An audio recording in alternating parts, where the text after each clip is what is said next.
अस्सलाम वालेकुम। अगर मैं आपसे एक सवाल पूछूं कि इस्लाम सिर्फ ये सिखाता है कि अल्लाह के सिवा किसी को मत चाहो। अक्सर लोग कहते हैं मैं अल्लाह के सिवा किसी को नहीं मानता, और ये बात अकीदे के लेवल पर बिल्कुल सही है। कुरान साफ कहता है और तुम्हारा इलाह सिर्फ एक ही इलाह है। लेकिन यहाँ एक बहुत नाजुक और इम्पोर्टेंट पॉइंट है। जब कोई ये कहने लगे मैं अल्लाह के सिवा किसी से मोहब्बत ही नहीं करता, तो यहीं पर इस्लाम को गलत समझने का ख़तरा पैदा होता है। इस्लाम ने कब कहा कि दिल को पत्थर बना दो? इस्लाम ने कब कहा कि जज्बात ख़त्म कर दो? दरअसल इस्लाम मोहब्बत को मना ही नहीं करता, इस्लाम मोहब्बत को सही जगह देना सिखाता है। अब ज़रा कुरान की तरफ देखिए। कुरान कहता है और हमने इंसान को अपने वालिदैन के साथ हुस्ने सुलूक का हुक्म दिया। सोचिए, अगर वालिदैन से मोहब्बत ही गलत होती तो कुरान खुद इसका हुक्म क्यों देता? और सिर्फ यही नहीं, बीवी, शोहर, बच्चे, ये सब अल्लाह की रहमत है, इनसे मोहब्बत फितरत है, गुनाह नहीं। और फिर आता है एक और बहुत बड़ा हक, प्यारे नबी सल्लल्लाहु अलैहि वसल्लम से मोहब्बत।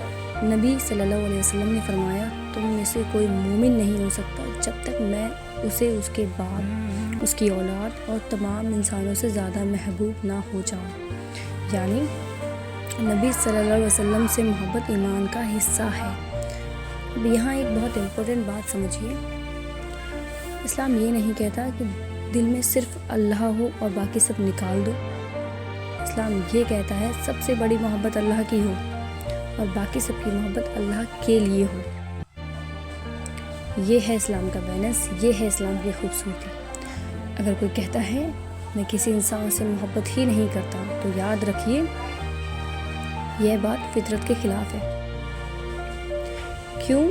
क्योंकि अल्लाह ने इंसान को जज्बात के साथ पैदा किया। नबी सल्लल्लाहु अलैहि वसल्लम खुद अपनी फैमिली से मोहब्बत करते थे, अपने दोस्तों से मोहब्बत करते थे, अपनी उम्मत से मोहब्बत करते थे। और कुरान मोमिन की पहचान बताता है, वह आपस में नर्म दिल और रहम दिल होते हैं। तो फिर सवाल ये नहीं कि मोहब्बत रखें या नहीं, असल सवाल ये है कि मोहब्बत किस हद तक और किसके लिए। नतीजा बिल्कुल क्लियर है, अल्लाह के सिवा किसी की इबादत नहीं। ये बिल्कुल सही बात है, ठीक है, नहीं कर। अल्लाह से सबसे ज़्यादा मोहब्बत ये फ़र्ज़ है। इंसानों से मोहब्बत ही ना करना इस्लाम नहीं बताता ये चीज़। इंसानों से मोहब्बत, रहमत, अदब, ये चीज़ इस्लाम का हिस्सा है। इस्लाम दिल को पत्थर नहीं बनाता, इस्लाम दिल को रहमत से ज़िंदा रखता है। ऐसा दिल जो अल्लाह के लिए धड़कता हो और अल्लाह की मखलूक के लिए भी नर्म हो। यही तौहीद का हुस्न है, यही इस्लाम का बैलेंस है, और यही पैगाम है जो हमें दुनिया तक पहुंचाना है।